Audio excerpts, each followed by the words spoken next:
What's up, ladies and gentlemen? Once again, I'm back with some more information. I was going through my notes, uh, specifically through a lot of the women that I knew that were, in, you know, um, that worked at a lot of these prestigious hospitals with these doctors and with people from the encampments in California. Um, Pretty much they're Nazi camps. They support the Vatican. And I recall a few of them taking me to TJ, and we would park on the side of the road, and there would be kids digging up holes in the ground, sometimes potholes or just different holes. And the girls explained to me that there was a underground system going on where they would transport underage girls, a sort of back page, but for children, for little girls that they would use as trade through these different encampments, and they would send overseas, specifically uh, to Vatican supporters, is like Germany. I'm not sure if you guys are aware, but if you do your research, you'll know that the Vatican has always backed up Germany through all the wars, World War One, World War Two, and through the supposed cleansing of the races, and which astounds me that a lot of people haven't realized what was going on, and uh, and I would meet a lot of paisas that said that they would be their families would be taken hostage and they would be forced to do work, and that they would build them underground facilities, and uh, they were trying to tell me that they were building them underground system to go around the scrutiny of the UN specifically, but of other countries, so they couldn't and relate them to exactly what's going on, because as they also took young children over there, they would bring generals or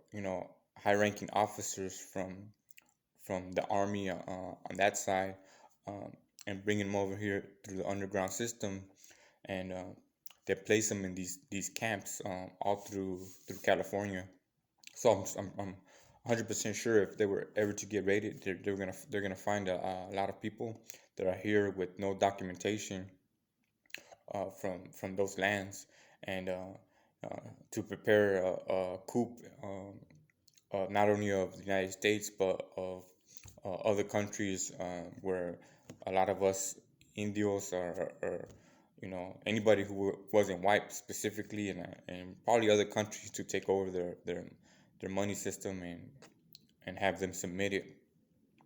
But yeah, this is a real thing that's happening to this day. It was happening when I left about 3 months ago, and once again, it just shows how they're using our race, not only to pick off our children, but to force us into labor.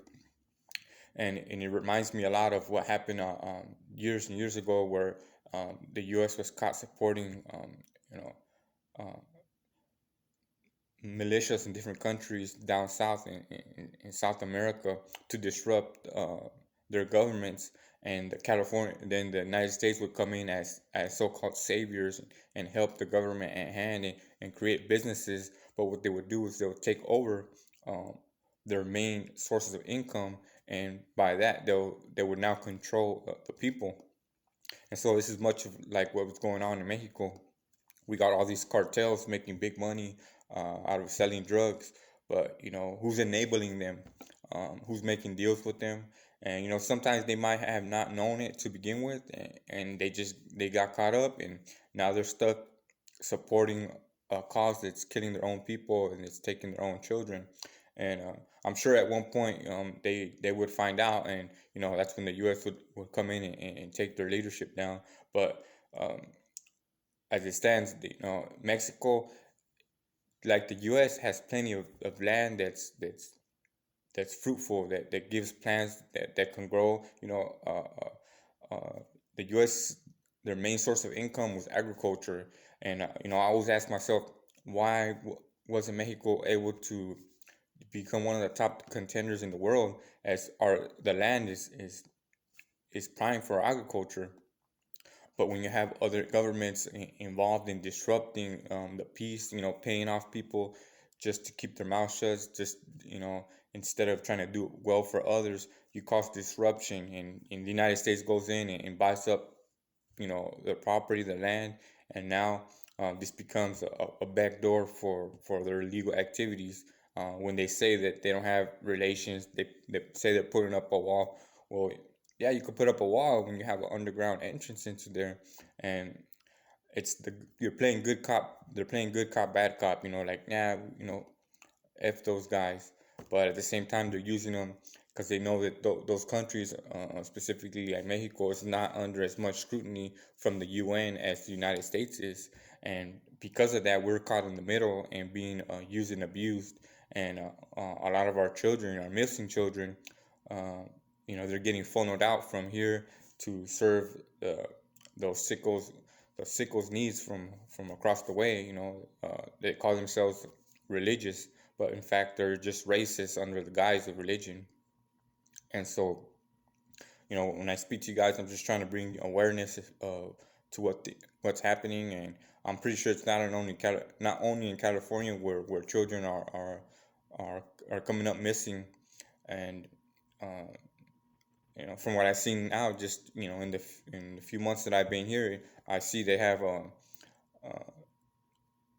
encampments and religious sects here that do the same. So uh, this might be more widespread than I first thought. And my mission is just to put the information out there, and hopefully the right ears will hear it, and we could raise up and speak up for our people, and you know, and that's what I'm here for. Like I said before, uh, I'm just trying to be the spokesman and help who I can, black, brown, and whoever else wants to join the fight for what's right. Thank you.